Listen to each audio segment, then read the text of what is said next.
Hello అందరికీ!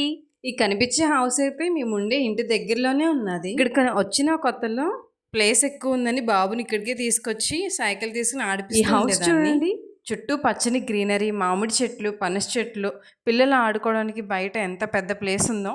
కానీ ఈ ఇంటికి రిలేటెడ్ ఒక సాడ్ స్టోరీ అయితే ఉందండి. ఈ హౌస్ ఒక గవర్నమెంట్ రిటైర్మెంట్ టీచర్ది. ఆవిడ ఎంతో ఇష్టంగా ప్లానింగ్తో ఈ ఇంటిని దగ్గరుండి మరీ కట్టించుకుందంట. ఇయర్స్ తర్వాత ఆమె ఇదే ఇంట్లోనే ఒకరోజు మంచం మీద హార్ట్ అటాక్తో చనిపోయింది. ఆవిడ దగ్గర ఆ టైంలో ఆవిడ పిల్లలు కూడా లేరంట. ఆవిడ ఇద్దరు పిల్లలు కూడా జాబ్ బిజీలో వేరే స్టేట్లో ఉండేవారు.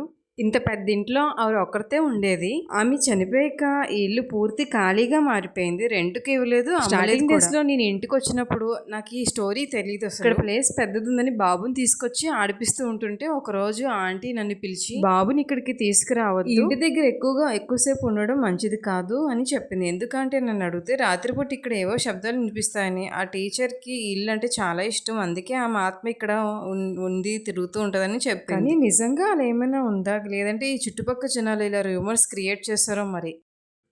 ఎందుకంటే ఆ చనిపోయిన టీచర్కి ఇద్దరు కొడుకులు ఉండేవారు. ఒకడేమో ఢిల్లీలో నరేంద్ర మోడీ గారి దగ్గర వర్క్ చేస్తూ ఉంటారు. అతనికి ముగ్గురు పిల్లలు. సెకండ్ కొడుకు వచ్చి కేరళలో ఇన్ఫోసిస్ కంపెనీలో సీనియర్ మేనేజర్గా వర్క్ చేస్తున్నారు. అతనికేమో ఇద్దరు పిల్లలు. చిన్న కొడుక్కి కాలు ఫ్రాక్చర్ అవడంతో రావట్లేదు. బిఫోర్ అయితే అప్పుడప్పుడు వచ్చి మేడ్స్ని తీసుకొచ్చి క్లీన్ చేయించారు అనమాట. అది కూడా మార్నింగ్ నుంచి ఆఫ్టర్నూన్ టైం వరకే. ఇంక ఈవినింగ్ అయితే వెళ్ళిపోయేవారంట. మా ఇంటి దగ్గర నైబర్స్ ఏం చెప్పారంటే ఇక్కడ వాళ్ళ మదర్ చనిపోయాక వాళ్ళిద్దరు కొడుకులు కూడా హాలిడేస్ దొరికినప్పుడల్లా వాళ్ళ ఫ్యామిలీస్ తీసుకొచ్చి కొన్ని రోజులు ఉండి వెళ్ళిపోయేవారంట. అలా వాళ్ళు అప్పు కుదిరినప్పుడల్లా వస్తూ వెళ్తూ ఉండేవారంట. ఇంటి పక్కన వాళ్ళతో కూడా చాలా బాగా మాట్లాడేవారంట.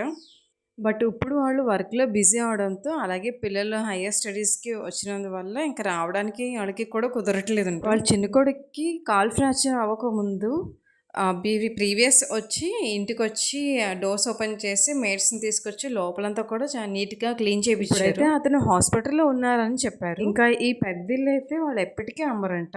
వాళ్ళ మదర్ జ్ఞాపకంగా వీళ్ళు అలాగే ఉండించుకుంటారని. ఇంకా ఈ చెట్టుకి చూసారా పనసకాయలు ఎన్ని కాసినాయో. ఫస్ట్ సమ్మర్ సీజన్లో అయితే మామిడి చెట్టుకి మామిడి పళ్ళు చాలా ఉండేది. Videos subscribe